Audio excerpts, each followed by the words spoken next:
জঙ্গিপুরবাসীকে ঈদের শুভেচ্ছা। আমরা চাই নিজ নিজ ধর্ম সকলেই পালন করুক এবং যারা কুরবানি দিবে একটু যেন পর্দার আড়ালে করলে বা বাড়ির ভিতরে করলে আমার মনে হয় খুব ভালো হয়। কোনো মানুষকে আঘাত দিতে নিষেধ করেছে ইসলাম ধর্মে।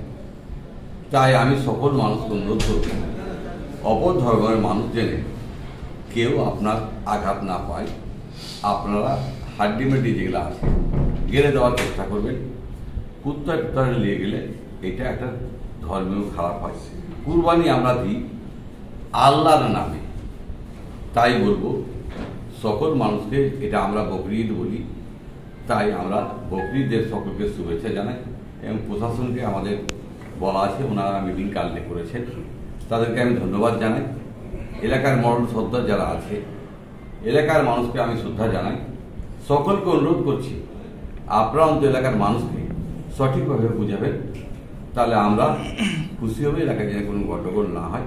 মাননীয় মুখ্যমন্ত্রী বাংলার নেত্রী আপনারা জানেন, সর্বধর্ম নির্ণয় সেটা ভালোবাসেন এবং তাদের শুভেচ্ছা আমার তরফ থেকে, মাননীয় মুখ্যমন্ত্রীর তরফ থেকে শুভেচ্ছা জানাই ঈদের।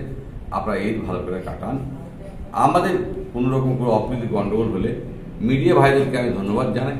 আপনারা সঙ্গে সঙ্গে থানায় খবর দেন এবং বিডিওকে খবর দেন, তাহলে আপনাদের কোনো ঝামেলা না বাঁধে।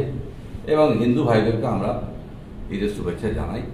কারণ হলো ধর্ম যার এক উৎসব সভায় আমরা সকলে হিন্দু মুসলিম মিশে সকলে আছি।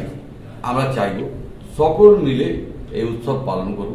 কোনো অপ্রীতি গণ্ডগোল হলে পুলিশকে জেনে বলে, কেউ নিজে নিজের আইন না তুলে নেয়, এইটাই আমার অনুরোধ। আমরা চাই মানবিক রূপে মানুষের সেবা করতে, তাই ঈদের সকলকে শুভেচ্ছা জানাচ্ছি। ঈদ মানে একটা খুশির দিন, আমরা খুশি মানতে গিয়ে কোনো রকম গণ্ডগোল না হয় এবং আল্লাহর হস্তে সকলে কুরবানি দিবে। কুরবানি সকলকে শুভেচ্ছা মাননীয় মুখ্যমন্ত্রীর তরফ থেকে এবার আমার তরফ থেকে শুভেচ্ছা জানাই। পাশাপাশি স্যার, ওই যারা হেলমেট পরে না ঈদের দিন প্রচন্ড জোরে বাইক চালায়, সেই বিষয়ে কি বলবেন? দেখুন, যদি আমাদের দেশের আইন মানাটা অবশ্যই, যারা হেলমেট পরে চালায় না, এই অ্যাক্সিডেন্ট হয়, তার প্রাণে যেমন সংশয় এবং প্রশাসনের দৃষ্টিতে অপরাধ। যে হেলমেট পরে না তাকে প্রশাসন যেন টাইট রাখে এবং ধরে তার বাইকটা আপনি 2-4 দিন আটকে রাখে, তাহলে আমার মনে হয় বেশি ভালো হবে। কারণ হলো যে মানুষকে যে হেলমেটটা পরার জন্যে বাঁচাবার জন্য করা হচ্ছে, তারা হেলমেট না পরে জোরে গাড়ি চালাবে এবং জনবস্তির গাড়ি জোরে চালাবে, এটাও ঠিক না। কিছু লোক করে, আপনারা হয়তো ভাবছেন সবাই করে, কিছু ছেলেপেলে করে, সেগুলো একটু সাহিত্যে পেলেই তারা ঠিক হয়ে যাবে। আগামী দিনে আমাদের স্বচ্ছ এবং শান্তি সমাজ চাই। শান্তির জন্য সকলকে অনুরোধ করব, তারা যেন কেউ না চালায়, জোরে মোটরসাইকেল না চালায়, বিনা হেলমেটে কেউ না চালায়। যারা কেউ বদমাশি করলে তারাকে যে প্রশাসন ব্যবস্থা। আগামী 2 দিন পর পবিত্র ঈদুল আজহা।